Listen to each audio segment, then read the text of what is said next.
Agri-Challenge, le magazine de l'entrepreneuriat agricole et du développement durable. La Banque agricole du Niger, Bagri, sponsor officiel d'Agri-Challenge. Bagri, nous œuvrons pour votre autonomie.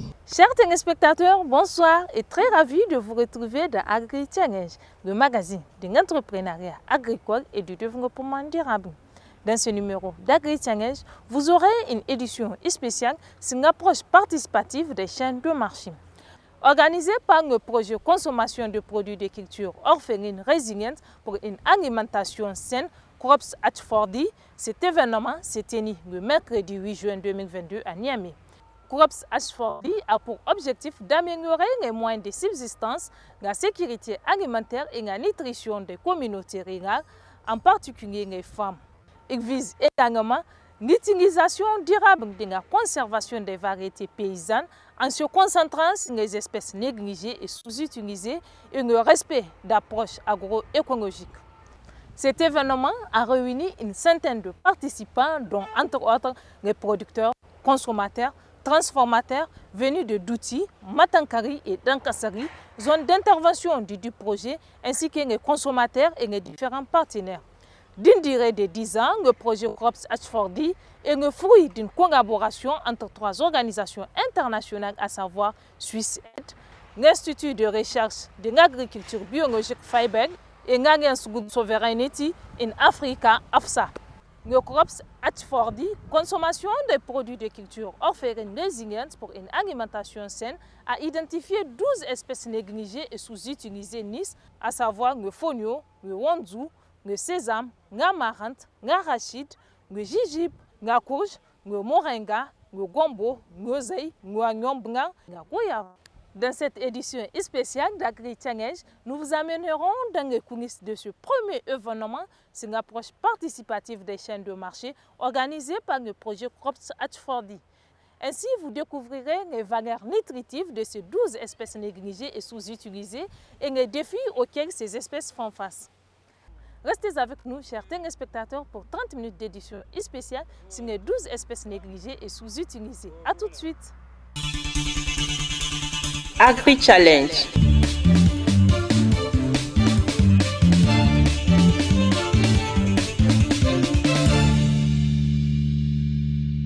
Afin d'améliorer les moyens de subsistance, la sécurité alimentaire et la nutrition des communautés rurales, en particulier les femmes, et aussi l'utilisation durable et la conservation des variétés paysannes en se concentrant sur les espèces négligées et sous-utilisées, SwissAid, FAIBEG et AFSA ont organisé le 8 juin le premier événement sur l'approche participative des chaînes des marchés PMCA au Niger. PMCA rentre dans le cadre du projet Crops for HD, la consommation des produits de culture orphelines résilientes pour une alimentation saine. Cet événement a réuni une centaine de participants dont, entre autres, les producteurs, commerçants, transformateurs venus de Dogondouti, Matankari et Dankasari qui sont les zones d'intervention du projet, les consommateurs ainsi que les différents partenaires. Durant plusieurs décennies, SwissAid met en œuvre plusieurs programmes en lien avec cette thématique de sécurité alimentaire dans les régions de Dosso et Tillabéri. Parmi ces projets, nous soulignerons le projet de promotion des cultures négligées et sous-utilisées appelé CROPS. La cérémonie qui nous réunit aujourd'hui est une rencontre basée sur l'approche participative des chaînes de marché. Elle constitue la première étape d'un long processus de concertation entre tous les maillons de la chaîne de marché sur ces cultures négligées et sous-utilisées dans le cadre de ce projet. Cette approche vise à favoriser les échanges entre les différents acteurs impliqués dans cette chaîne de marché en commençant par la production pour atterrir à la commercialisation, ce qui permettrait d'obtenir l'équilibre entre la production et la commercialisation de ces espèces végétales. Vous en conviendrez avec moi que nous avons là une bonne opportunité, une opportunité locale, participative, moins coûteuse pour les ménages et surtout très nutritive.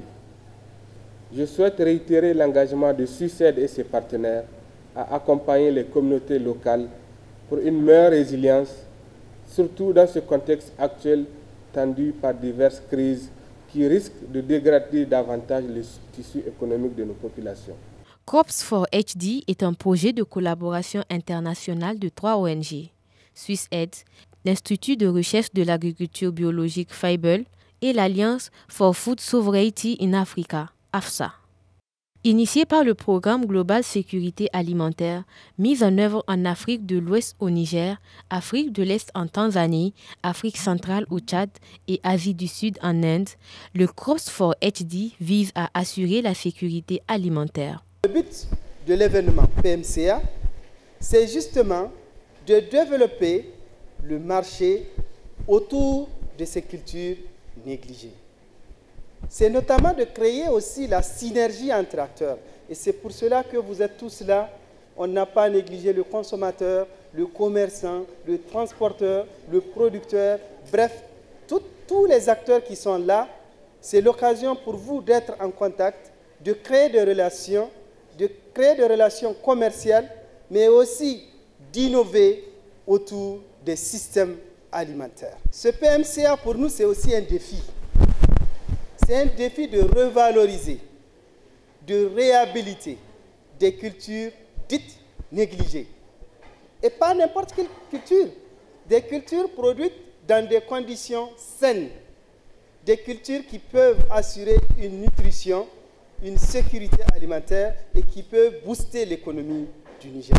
Le projet Crops for HD, la consommation des produits de culture orphelines résilientes pour une alimentation saine, a identifié 12 espèces négligées et sous-utilisées, NUS, à savoir le fonio, le wanzou, le sésame, l'amarante, l'arachide, le jujube, la courge, le moringa, le gombo, l'oseille, l'oignon blanc et la goyave. Ces espèces font face à plusieurs défis comme la mévente de certains produits, une mauvaise organisation du marché et aussi l'abandon de la relève en matière de production. C'est un projet de 10 ans, mais la première phase est 4 ans qui a débuté récemment. Un an, nous sommes dans sa deuxième année et qui est focalisé sur les espèces négligées et sous-utilisées. Vous avez ici toutes ces espèces dont on parle. Vous avez le fonio, vous avez le sésame, l'amarante, la courge, le moringa, l'arachide, l'oignon et l'oseille. Pour vous présenter, effectivement, c'est les espèces sur lesquelles le projet aura à travailler pendant les 10 ans.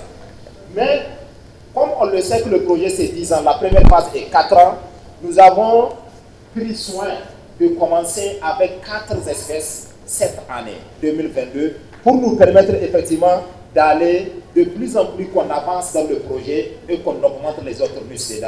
Raison pour laquelle cette année, nous allons démarrer avec le fonio, l'amarante, le moringa et le bonzou. On va commencer avec ça. Ça va nous permettre effectivement de commencer un tout petit peu. Et après, au fur et à mesure, on va augmenter les autres muscles. Mais au total, nous avons 12 muscles. Au cours de nos entretiens qu'on a eu à faire avec les différents producteurs, nous avons remarqué effectivement qu'il y a des défis. Ces défis sont entre autres la mévente. Vous prenez l'exemple de cette femme. La femme là, elle est productrice d'amarante. Elle est productrice d'amarante à Doganouchi. Elle a dit son seul problème. L'amarante a un besoin élevé en eau. Et du coup, elle s'en soucie, il lui faut 2 bidons de 25 litres par jour pour pouvoir irriguer une parcelle de 5 mètres carrés. Et du coup, les 2 bidons est vendu à 25 francs. Lorsqu'elle nous a fait son calcul, et après on a remarqué qu'il y a un problème à ce niveau, et cela fait partie des questions pour lesquelles elle parle des besoins élevés des muscles à notre irrigation, la méconnaissance des muscles en termes d'apport nutritif, raison pour laquelle on pense qu'il était pertinent pour nous de mettre effectivement Pundi Fondo dans ces projets pour permettre quand même aux populations de comprendre de quoi il s'agit. La mauvaise organisation des marchés des muscles, on a remarqué énormément de marchés. Il y a des marchés au niveau du champ, il y a des marchés au niveau des marchés hebdomadaires, il y a même des marchés au niveau régional et national. L'abandon générationnel de la culture des espaces dit, il est très difficile maintenant de mobiliser sa fille ou son fils de venir faire la production d'amarante parce qu'elle se vend moins cher sur le marché. Et du coup, de plus en plus, la génération actuelle n'a pas encore compris au-delà de toutes ces questions culinaires, il y a aussi l'aspect nutritionnel. C'est pour cela que je pense que c'est important pour continuer dans ce sens. AgriProFocus, un des partenaires locaux du projet Crops for HD au Niger, a effectué une étude sur l'accès au marché de ces espèces. Ainsi, il ressort de leur rapport que les espèces NUS sont produites majoritairement par des femmes, mais l'accès aux produits et la consommation de ces produits reste un défi à relever. En tant qu'AgriProFocus, nous traitons de la question de l'accès au marché pour les producteurs de ces NUS. Et dans le cadre de cette démarche, nous avons mené une activité dans les communes de Madankali et d'Ankassel. Et nous avons eu l'occasion de rencontrer pas mal d'acteurs qui sont vraiment sur la chaîne de marché, dont certains se connaissent, mais d'autres sont un peu noyés dans la chaîne, qui ne sont pas assez visibles et qui font un travail excellent. Nous avons d'abord fait des constats. Au niveau de notre démarche, nous avons remarqué qu'au niveau des NUS, les acteurs des NUS sont surtout la plupart des cas les femmes qui sont très actives dans ce domaine. La chaîne des valeurs des NUS, les femmes sont présentes, l'élan dynamique est très bien appréciée. Elle nous permettra de créer un environnement favorable au développement du marché. Parce que cette identification nous a permis aussi d'avoir certains aspects sur lesquels nous pourrons nous positionner prochainement. Ça nous a permis aussi de voir au niveau des spéculations qui existent dans ces villages, c'est surtout le bonzou qui est le plus, qui l'emporte plus sur les autres NUS. Et le bonzou est une production qui est faite en grande majorité par les femmes. Mais s'il s'agit d'aller commercialiser ou d'aller vendre le bonzou, c'est les hommes qui s'en occupent.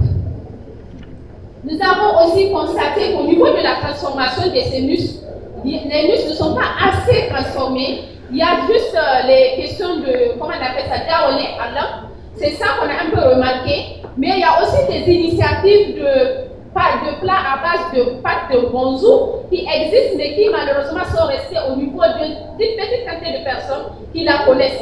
D'autres ne la connaissent même pas. Et c'est vraiment de l'alimentation très enrichissante, mais malheureusement qui n'est pas connue. Les espèces négligées et sous-utilisées regorgent des qualités nutritives pour les consommateurs. L'ONG Kundifondo, partenaire du projet Crops for HD au Niger, s'occupe du volet nutritionnel et l'approche école bleue ou écologique. Au niveau de Kundifondo, nous avons eu à faire la caractérisation des NUS. Et parmi les 12 espèces négligées, et nous avons le fonio. Le fonio, c'est vraiment une culture qui est caractérisée par ce projet. Et aussi, c'est un aliment qui est en haute valeur nutritionnelle. Surtout le fonio, sa particularité, c'est quoi? C'est un aliment qui a un faible index glycémique par rapport aux autres céréales. Et comme opportunité qu'on a par rapport au fonio, vraiment, on peut le produire. Les conditions climatiques sont favorables à sa production. Et pourquoi? Parce qu'avant aussi, c'est un aliment qui est très apprécié par les consommateurs par ses caractères organoleptiques.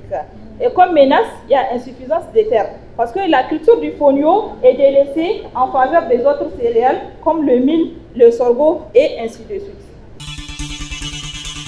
Agri-Challenge. Donc, nous avons aussi le bonzou parmi les NUS. Et le bonzou, il est un aliment aussi riche en protéines. Donc, vous voyez sa composition de 16 à 21 pour les 100 grammes. Donc, c'est vraiment un aliment qui est produit par les femmes, parce que ce sont des cultures de rente. Voilà. Et à travers sa richesse en protéines, c'est un aliment de croissance, comme on peut le dire, donc qui est vraiment adapté pour les nourrissons et les femmes aussi allaitantes et puis enceintes. Voilà. Après, nous avons le sésame. Le sésame également, c'est un aliment qui est riche aussi en protéines. Vous avez les proportions. En dehors des protéines aussi, il est riche donc les micronutriments tels que les vitamines. Donc, si on prend la catégorie des vitamines B et E également. Nous avons l'arachide. L'arachide également n'est même pas à présenter aussi. Donc, pour sa composition en protéines, c'est au-delà de 25 et en lipides également, jusqu'à 50% de sa proportion, c'est l'huile. Maintenant, l'arachide, c'est vrai, l'arachide est connu. Mais je dis, les NUS, c'est aussi par rapport à leur potentiel, c'est pour ça qu'il est sous-utilisé. Parce que tout ce qu'on fait pour l'arachide, rien que le tourteau et puis l'extraction d'huile, on peut faire, donc on peut aller au-delà. C'est pourquoi on l'a retenu ici comme sous-utilisé. Par rapport à ses potentiels, on peut aller au-delà. Nous avons la variété locale qui est en voie de disparition. Agri-Challenge. Donc, nous avons le moringa. Le Le moringa n'est pas à présenter. Donc, avec toute sa richesse en glucides, les protéines et tout. Maintenant, ici, le moringa, lui, en dehors de ses opportunités ou bien les potentiels qu'on a, le moringa est délaissé par quoi? C'est surtout la recherche. Parce qu'actuellement, la culture de moringa est menacée par une espèce. Et là, qu'est-ce qu'on remarque? Il y a tout un tas de pesticides qui est utilisé pour combattre cette espèce. Et jusqu'à présent aussi, on a eu l'information auprès de l'INRA que jusqu'à présent, on n'a pas eu donc, de solution à ça. Et que maintenant, tout le moringa que nous trouvons sur le marché, c'est vraiment bourré de pesticides et tout. Raison pour laquelle, dans ce projet, on a fait cas du moringa pour peut-être on trouverait une solution à ça pour éviter aux gens la consommation de pesticides. Et ce qu'on retrouve vraiment dans nos assiettes de moringa et tout. Et nous avons la courge. La courge, c'est vraiment un aliment riche en vitamine A. Et aussi, au niveau de la courge, maintenant, on a tendance à délaisser la consommation de la courge. Aujourd'hui, dans nos sociétés, la plupart du temps, quand on fait une chose à base de courge, nous tous, nous les savons, on n'aime pas. Si c'est pas juste les sauces huileuses et tout. Alors que la courge, c'est un aliment riche en vitamine A. Quand vous voyez, la plupart des purées infantiles ou bien des aliments infantiles, donc la majorité, on va trouver la vitamine A parce que c'est une vitamine de croissance, comme on l'a dit. Agri Challenge. L'amarante. Au niveau de l'amarante également, donc c'est un aliment qui est riche en vitamine C, aussi la vitamine B, il y a les fibres également. Pour l'amarante, vraiment l'amarante est peu valorisée. Rares sont aujourd'hui, on va trouver des mets ou bien des plats, comme on appelle ça à base d'amarante. Et nous avons le gombo. Il est riche en vitamine B3, il y a la vitamine K et surtout le zinc également. Et pour le gombo, l'insuffisance, vraiment sa culture n'est pas trop vulgarisée. C'est vrai, c'est aussi toujours ces femmes-là qui produisent les gombos, les amarantes et tout, en général les nus. Nous avons l'oseille également. L'oseille n'est pas à présenter, vu sa richesse en vitamine C.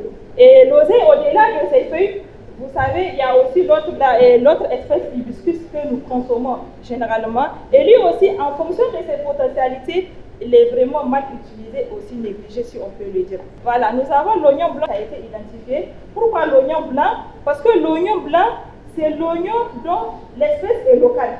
Les autres oignons, ce sont des espèces, comment on appelle ça, déjà croisées avec d'autres espèces, mais l'oignon blanc, donc c'est ça l'espèce locale.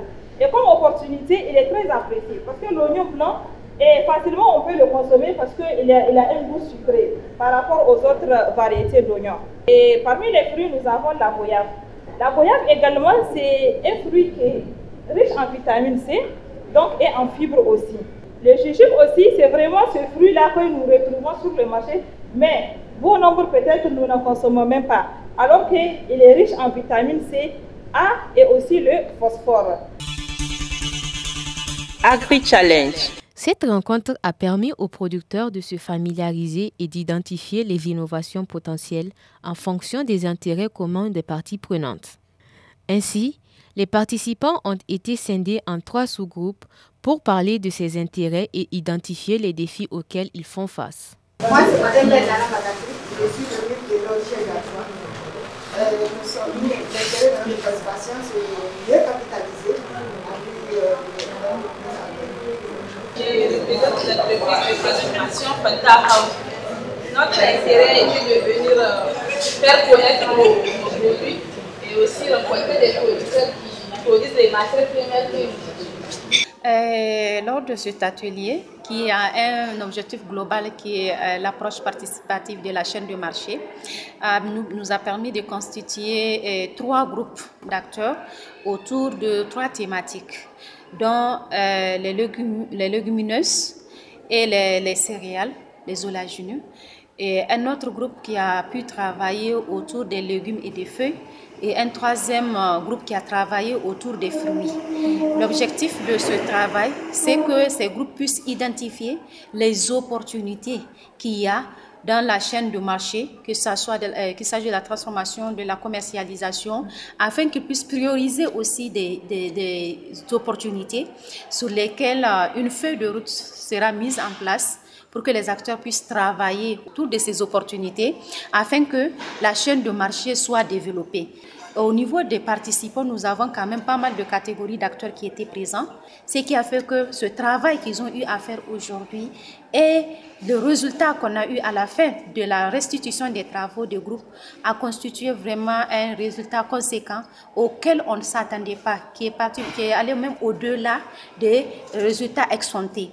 La rencontre était une occasion pour les participants de poser leurs inquiétudes sur la disponibilité de ces espèces négligées ou sous-utilisées et aussi un cadre de mise en relation des différents acteurs de ces chaînes de valeur. Nous faisons de la culture maraîchère. Nous produisons de la salade, du chou, de la tomate et du moringa. Cette rencontre nous a permis de découvrir et mieux maîtriser ce que nous faisons. Elle a été bénéfique pour nous et a regroupé presque tous les acteurs de la chaîne de valeur, à savoir les producteurs, commerçants, transformateurs et consommateurs de produits NUS. Nous avons déjà commencé à tisser des relations de partenariat avec certains commerçants. Cet atelier nous a permis de faire du réseautage. J'ai pu rencontrer les producteurs de ma localité. Après les discussions, nous nous sommes compris et nous pouvons acheter leur production pour les revendre. Les semences des espèces NUS ne sont pas faciles à avoir. Je connais des gardiens des semences. À travers eux, nous pouvons approvisionner les producteurs avec les semences de ces espèces NUS. Vraiment, cette rencontre m'a été très bénéfique.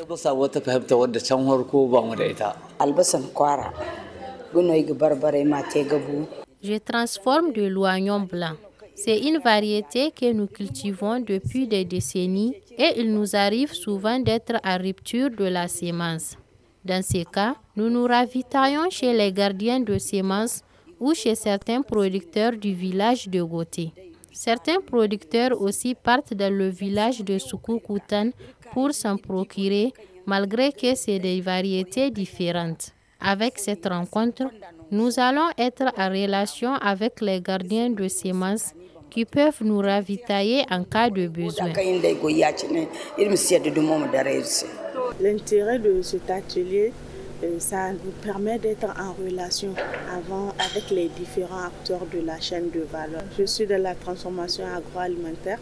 Maintenant, on est rentré en contact avec les autres producteurs du moringa et puis nous sommes en train de voir comment améliorer la transformation, la commercialisation et aussi comment amener à industrialiser les produits forestiers. Le premier événement sur l'approche participative des chaînes des marchés PMCA était une opportunité pour discuter des valeurs nutritives et trouver des pistes de solutions pour que les espèces négligées et sous-utilisées soient valorisées. Nous sommes un pays qui est confronté régulièrement à de l'insécurité alimentaire et nous sommes un pays aussi où le taux de malnutrition est très très élevé et cela depuis plusieurs années. Malheureusement, nous avons des aliments locaux à haute valeur nutritive et financièrement accessibles, c'est-à-dire non coûteux, que nous pouvons utiliser dans la consommation alimentaire de nos ménages pour pouvoir en tout cas se mettre à l'abri de cette malnutrition et de cette insécurité alimentaire. Mais malheureusement, ces aliments locaux à haute valeur nutritive ne sont pas suffisamment exploités ni au niveau de la production ni au niveau de la consommation. Qui fait qu'aujourd'hui, avec ce cadre-là que vient de créer CROFS FOECHD, nous trouvons ça comme une innovation à saluer et à encourager. Parce que aujourd'hui, les espèces sur lesquelles porte le consortium sont des espèces, en tout cas, dont leur connaissance est très très faible au sein de la communauté. Tout cela va certainement nous conduire vers une sorte d'identification de stratégie allant vers la valorisation de ces espèces négligées au-delà des aliments locaux à haute valeur nutritive. Donc c'est pour cela que dans un premier temps, je trouve cela très innovant et je trouve cela très intéressant.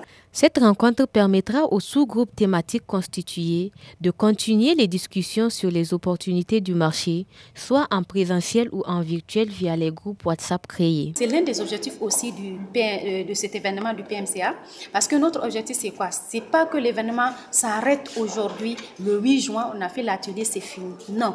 Après cet événement, les différents participants des groupes vont constituer des groupes WhatsApp sur lesquels ils vont continuer à échanger sur ces opportunités qui ont été identifiées et voir dans quelle mesure ces opportunités peuvent être acquises par ces acteurs des différents groupes thématiques. Chaque groupe thématique va identifier un responsable qui va créer le groupe, mais qui vont être supportés aussi par les modérateurs, mais aussi par les organisateurs de l'événement, pour que d'ici peut-être 3 mois, 4 mois, qu'on ait encore une autre rencontre et on va essayer de voir depuis le dernier PMCA où est-ce qu'ils sont arrivés après 3 mois, 4 mois, qu'est-ce qu'ils ont développé et quels étaient les gourous d'étranglement, comment nous on pourrait aussi apporter des réponses à ces.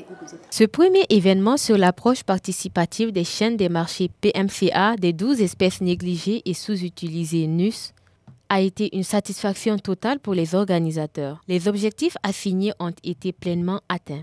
En tant qu'organisateur, je peux m'estimer assez satisfait et avec un sentiment d'avoir créé le lien entre consommateurs, transformateurs et petits producteurs agricoles de ces cultures qui sont négligées par la recherche, négligées par la consommation, négligées par la société de façon générale.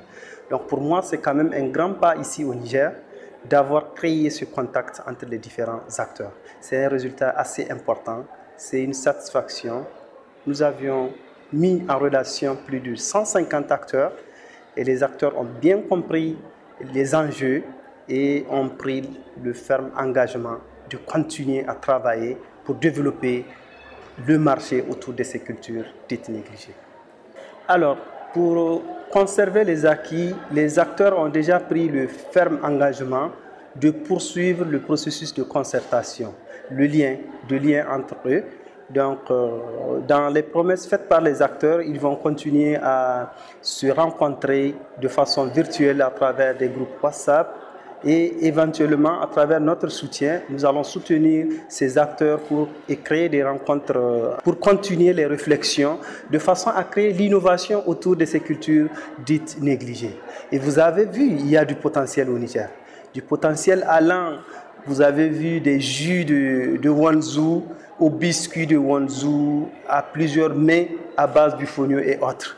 Et c'est cela qu'il faut promouvoir.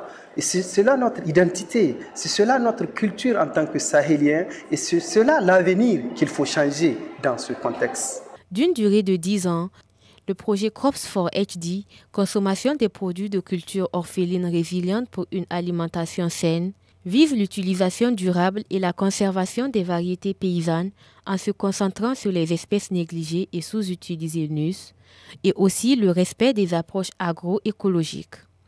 Il a comme partenaires locaux INRAN, Kundufondo, AgriProFocus, FCMN NIA, Raye Karkara, 3 organisations paysannes, à savoir 2 unions à Matankari et une fédération des producteurs à Dankasari.